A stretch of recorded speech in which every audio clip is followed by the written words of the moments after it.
There are 7 things I no longer do to my hair. Not because I wanted to change them, but my CCCA made that decision for me. And if I'm being honest with you all, I was doing some of these things years before I knew I had CCCA. My hair and scalp was already fighting against itself, and I just didn't know it. My name is Joy, and this is my CCCA hair story. If you're new here, CCCA stands for Concentric Centrifugal Cicatricial Alopecia, and it's a form of scarring alopecia. What that means is that the inflammation that I have in my scalp, if I don't manage it, it will basically destroy the follicles in my scalp and they'll scar over, which leads to permanent hair loss. Once that follicle is gone, it's not coming back, most likely. And that's why I always say that the decisions that impact our hair, they're so much bigger than hair. Every single choice that I make around my scalp, it really determines the future of my hair. This goes beyond style or even preference. I got my Sisterlocks installed, not even really understanding the full scope of everything that was going on with me. And the things that I were doing, things that I was doing for years that seemed completely normal, they were contributing to the problem and I had no idea. So I want to walk you through these 7 things, not because a trend told me to stop, because my body, my dermatologist, and really my own judgment over time made it perfectly clear. If you are on your own CCCA hair journey, alopecia journey, or any type of journey, or you're just beginning to think through these types of things, I hope this video can be helpful for you. But remember, I'm not a medical professional, so you always want to make sure that you talk to your primary care physician, your dermatologist, or the medical professional in your life. Number one, no more chemicals on my scalp. None. The first thing I stopped, and this was non negotiable, was putting chemicals on my scalp. I know I can never relax my hair again. And I started getting relaxers when I was 9 years old, 8 or 9, but I can't do that ever again. That chapter is completely closed for me. And I made peace with that because when I look back on it, I can really connect the dots. The relaxers, the open sores that I would experience afterwards but never talk about, the pain that just lingered, the thinning that I kept brushing past, it was all telling me something that I wasn't ready to hear. But beyond the relaxer, recently I gave up on my hair rinse too. The color rinse I had been using for years, even that had to go. Because for me, the goal is to remove every possible irritant from the equation. I can't afford to invite inflammation in, so I'm just gonna have to embrace these grays. I need my scalp environment to be as calm as it can be at all times. Number two, high tension styles. And this one was genuinely hard because I used to love a beautiful weave install. I know I'm not the only one. That's right, I used to wear weaves. I would wear sew-ins with the frontal pieces that you have to sew really tight along the hairline so that it looked as realistic as possible. I did that for years. I did crochet braids with all that extra weight and tension, and I was really good at the invisible hairline method, which made it look like it was growing out my scalp. Some of my best performing videos on my channel earlier in my hair journey were crochet videos. I did it and I did it well, but I eventually had to stop. Even with my Sisterlocks, I keep it simple now. No high ponytails, especially up here. I do my best to avoid tension in the crown area and along the hairline. I got these little fuzzes and naps or whatever you want to call them. I'm just letting them be free. They earn their right to be free after all these years. That tension is not just an inconvenience. It's a fuel for inflammation. And inflammation is what I'm fighting against every day. Those styles were a lot of fun, but I don't miss what those styles did to my hair and my scalp. But I love what staying consistent has done for my stability. I love that so much more. Number three, no more oil blend. I stopped using oil blends on my scalp. Now I know this one might surprise some of you, There's so much content out there about hair oiling, scalp oiling, growth blends, oil growth methods, all of this. But what I've learned through my own experience and just paying attention across time is that my hair does not respond well to oil blends. And I remember the last one I tried, it was so irritating. And then I couldn't even figure out what it was in the product that irritated my scalp. The combination of the ingredients, the fragrance, the preservatives, where do you start? It can possibly trigger a reaction that at this point in time I cannot afford, so I cut those out. These days, I only use pure oils, and my favorites are jojoba and rosehip oil.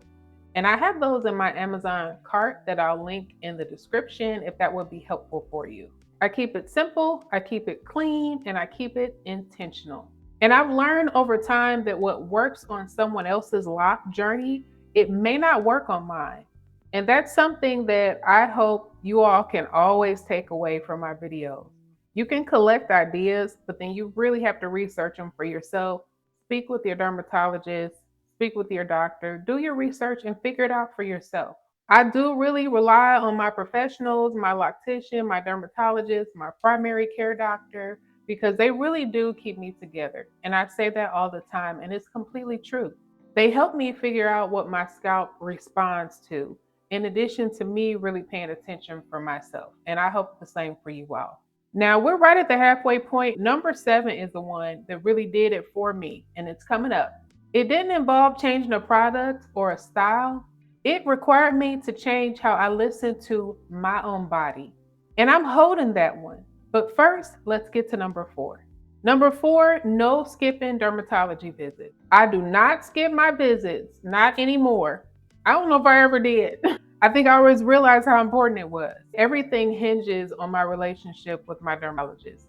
She's helped me figure out what medications I need to use. She assesses my scalp over time. She diagnosed me with my CCCA, otherwise I would not have known what was going on. She makes adjustments to my treatment plan along the way. Sometimes she applies steroids, which I've talked about in previous videos. It's all based on what she's seeing and what the data is showing at that appointment. I cannot manage this condition on YouTube. I can't just watch videos and take random recommendations and cross my fingers and hope they happen for me. And I don't want that for you all either. I encourage you to do the same. If you don't have a relationship with your dermatologist, work on building one up because it's worth its weight in gold.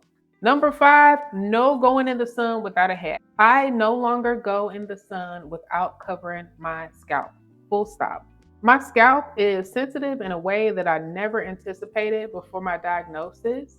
And that was actually how I found out something was wrong with my scalp, was how it will react to the sun. It literally feels like it's burning. Direct sun exposure for me completely aggravates my CCCA. My scalp feels like it's burning. As I said, the inflammation flares, and I can't really afford for that to happen. It happens within seconds. Jay, I have a nice collection. I've shared some of them on the channel. I'll link some in the description for you. They're big enough for my hair plus my head. And I've just taken my lemons and made lemonade, because in life, that's sometimes what you have to do.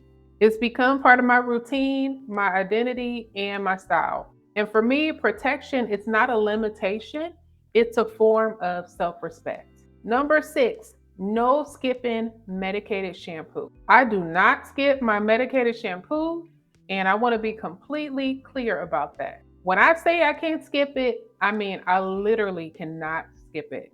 When I've gone periods without using it or trying to break the habit, my symptoms will worsen, and they will worsen quickly. Regular shampoo does not cut it from my scalp. It just doesn't. The medicated formula in shampoos, medicated shampoos, it's part of my process, and it's in there. I can't weed it out at this point. Now, if you're curious about my full wash day routine, what I use, how I use it, the order that I go in, I do have a free wash day guide, which I will link in the description in the comment section. Feel free to check that out. I also just did a video where I went through the steps in my detailed wash day process that I go through every week. And I will link that video here so that you can watch that one too. I know many of you are at a starting point and you're looking for something to just start your research, and I hope that'll be helpful. So go ahead and grab it. It's free, and I think it'll help you. Number 7, no more ignoring what my scalp is telling me. This is the one that I told you about in the video earlier that I held for years. And I want to be honest about this because I think this will resonate with a lot of you all. For years, I ignored what my scalp was trying to tell me. I ignored the pain after a relaxer, sheer pain. I ignored the open sores that would happen on my scalp after the relaxer. Then they would scab over, and then my hair would be stuck to my scalp for a while. I ignored all of that. I ignored the soreness and the tension for my beloved sew-ins because I convinced myself it was just part of the style. Pain is beauty, right? I also ignored that the hair on top of my scalp always seemed a little thinner than the rest. I would look at it and then I would look away. I wouldn't investigate, I wouldn't ask questions. I just tried not to think about it. I didn't know what I was dealing with, but my scalp sure did. But I am my own advocate now. And advocacy, it starts with listening.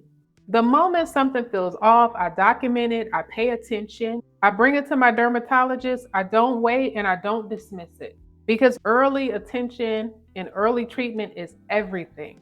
We can't get back what we've lost, but we can protect what we do have. I don't ignore it anymore. The stakes are high with CCCA because it is permanent.